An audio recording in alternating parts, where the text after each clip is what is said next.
Hi, it's Tuesday night, the 26th of May, day 147 of Living the Dream. My power statement I wrote for this morning said, I hopefully will finish the 12 lessons, titles, and content bullet points cheat sheet pages, and then get working on the next task. Well, take a look at this. See the top of that right there? It says Lesson 12, Marketing Your Business, and then has several bullet points. This is page 1. There's a few more pages of bullet points, but I got it. I didn't want to print out all the pages. It'd be a stack that big. But anyhow, I got that done, and that's exciting because I'm now working on the next task. Okay, anyhow, here's my to-do list right here. It said finish Lesson 12's titles and content cheat sheet pages. Done. Emails done. Accounts done. Bam, done. Got it. Okay. Each lesson has about 2 pages of content bullet points on average, except lesson 12 was a long lesson, so it has some more. And they're all going to be really helpful to me as I try to remember everything I taught and the key points of each of those 12 lessons until I have it all memorized and it's natural. Anyhow, that's why I did it. Okay, now, next, Croy asks, get honest with yourself. What didn't go well today, Marty? Or what could you have done better today? Did you wake up and start your morning with power? Did you get up early and start strong? Yes.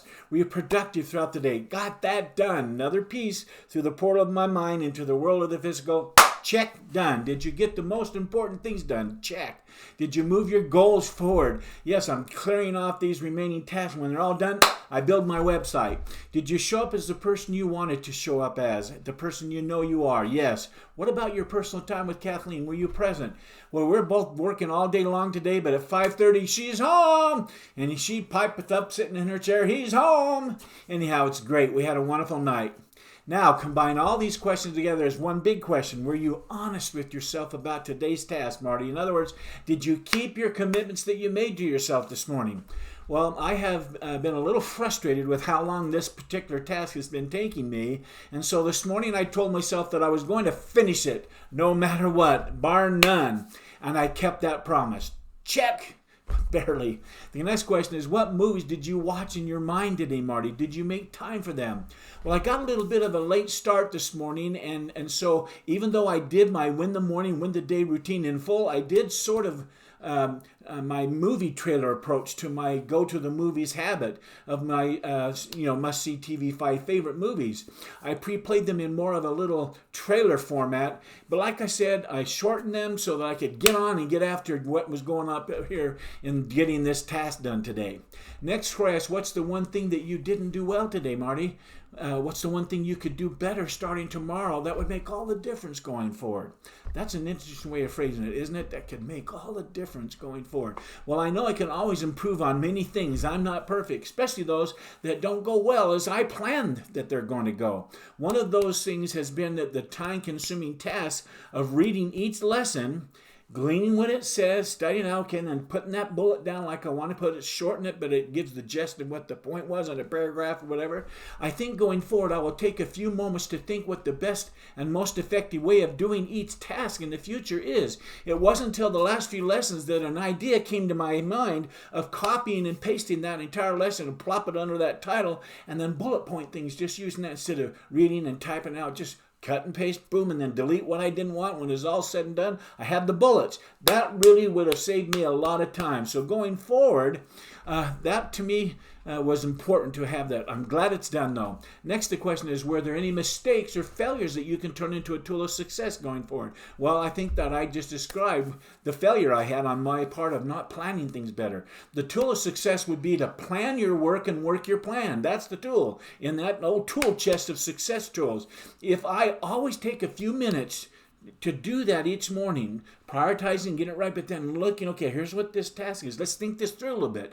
And especially to think the best ways of doing things, I'll save a ton of time. So plan your work and then work your plan. Next, Croy asks, if this was the only thing you get done tomorrow, even if your day goes sideways getting it done, but you're still feeling like you were a success, what would that one thing be? And put it into a power statement for tomorrow. So my power statement for tomorrow morning is this. I will now go through these content bullet points and come up with key questions of things like learn how to, learn the 5 steps of, how you can this, and write them out for my marketing ads going forward. They're going to be powerful now.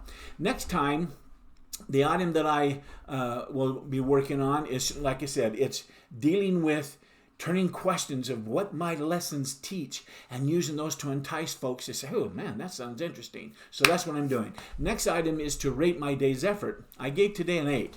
I worked at the speed of 8 today, and I feel really happy that this one task is done and I can move on to the next task, which I just described. It's great. Okay, let's end the day strong. Here's what I'm grateful for today. First of all, I'm grateful for tools. I have nothing to show you because there's a lot of tools I'm going to talk about here. As I finished my lunch break this afternoon, Kathleen said she had lifted her bike, of all things, into the back of my car because it had a flat tire. Got a little thorn, poked it out when she pulled it out, and she didn't get to go riding during lunch. So you're going to go to the bank, right? Will you be willing to go by the bike shop and drop it off so that I can get my tire fixed? Anyway, I stopped at the bike shop after going to the bank, and after much to-do of the COVID-19 virus, I had to stand on this X and make a call in, and he came and unlocked the door, had me wipe my hands down, walked and stayed 5 feet away from the counter. Anyhow, it was very interesting, but I was glad to do it. He said, I can get this done in about just 10 or 15 minutes. Would you like to wait? Well, of course, I waited and watched him set the bike up on a special stand tool. He then got out 3 special tools to take the tire apart, to do, undo the tire and pull out the tube and that kind of thing. I think he used about 8 total tools when it was all said and done, and he fixed the tire. And each of those tools helped him get it done so fast that it was done in 12 minutes. If I tried to do it using my one wrench, I think it would have taken me an hour to an hour and a half, and I wouldn't have even got the balancing done and the alignment right. He had another tool he set on, and then crack, crack, crack. Anyhow, tools are fantastic, are they not? They save time, they get the job done, and make it so much easier to do the work. Love tools. Next, I'm grateful once again for a principle that is part of the law of thinking makes it so, like I talked about last night. It's another principle I wanted to talk about. The principle says, think your work or your business or your product is important. Think that it's important. There's a story often told about a job attitudes of 3 bricklayers. It's a classic, so I'm going to share it with you now. When asked, what are you doing? The first bricklayer replied, laying brick. The second answered, making $9.30 an hour. And the third bricklayer said, me? Why, I'm building the world's greatest cathedral. Interesting. What do you think happened to each of those bricklayers? We don't know, but chances are that the first 2 bricklayers remained just that, bricklayers. They lacked vision. They lacked job respect. There was nothing behind them to propel them forward to greater success. But you can wager every cent that you have that the bricklayer who visualized himself as building a great cathedral did not remain a bricklayer. There is a close correlation between a person's job or business or product respect and his job or business or product performance. What you respect, you treat wonderfully, you perform. How we think does in fact determine how we act and what we become. So true. Lastly, I'm grateful for the principle of success that says it's part of this same thought process. Like your appearance, the way you think towards your work, your business, your product says things about you to your superiors, your employees, your customers, in fact, to everyone with whom you come in contact with, period.